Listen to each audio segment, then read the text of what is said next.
Hello दोस्तों, नमस्कार। दोस्तों, आज की कहानी है दुल्हन की पहली रसोई।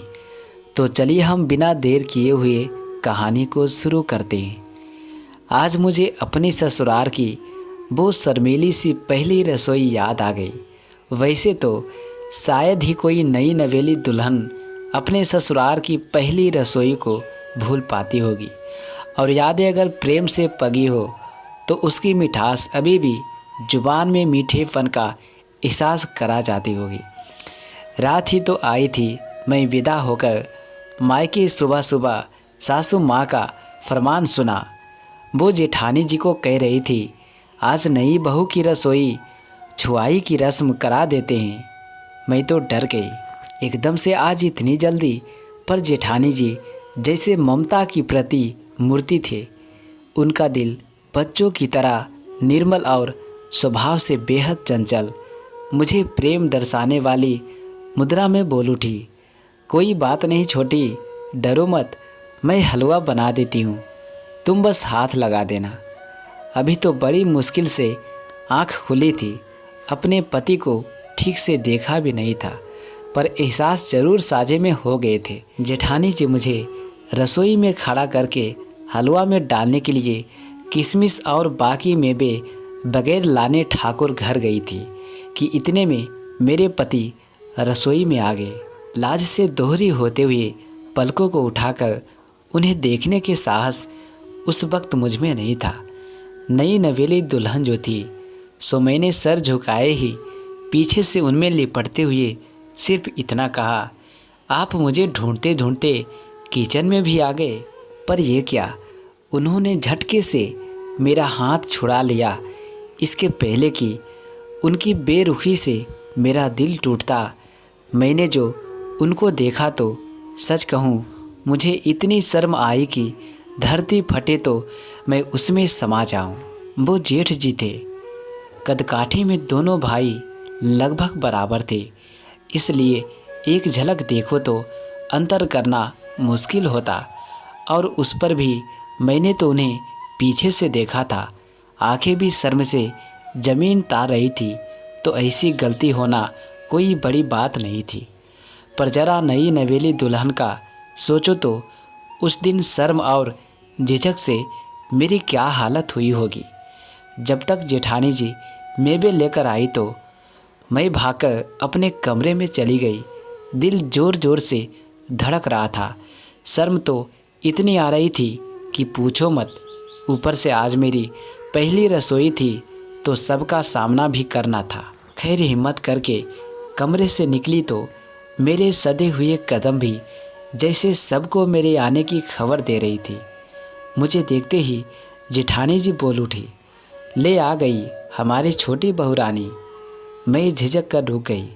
फिर उन्होंने जेठनी जी से मजाक करते हुए कहा, प्यारे पतिदेव, अब से अगर मुझसे मिलने का इतना ही मन करे तो चुपके से रसोई में ना आकर मुझ नाचीज को ही अपने कमरे में बुला लिया करे। उनके इस मजाकिया अंदाज पर सब हंसे जा रहे थे, और फिर जिस बात का मुझे डर था वही हुआ। जेठानी जी की नज़र जैसे ही मुझ पर पड़ी, वो बोल उठी, सुगंधा, जरा आँख उठाकर भी देख लिया करो कि सामने देवर जी हैं या कोई और। इस बात पर एक बार फिर सबका समेत ठहाका गूंज उठा। अब के हंसने वालों में मेरे पति देव भी थे। मैंने आंखों में थोड़ी नाराज़गी भरकर जो ही उनकी तरफ देखा, उन्होंने सबकी नज़र से छुपकर अपने एक आँख दबा दी।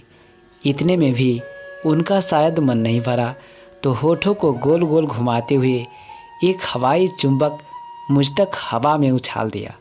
आय हाय, उस वक्त इतनी तो शर्म आ रही थी मुझे, फिर न जाने भावनाओं का एक कैसा उबाल था कि मेरी आंखें पनियाती चली आई। मुझे बहुत रोना आ गई। मेरी रुलाई सबके चेहरे से हंसी चुरा रही थी। कदाचित इस स्थिति की उन्होंने कल्पना भी नहीं की होगी। मुझे भी अजीब लग रहा था। कुछ समझ नहीं आ रहा था कि मुझे रोना क्यों आ रहा है।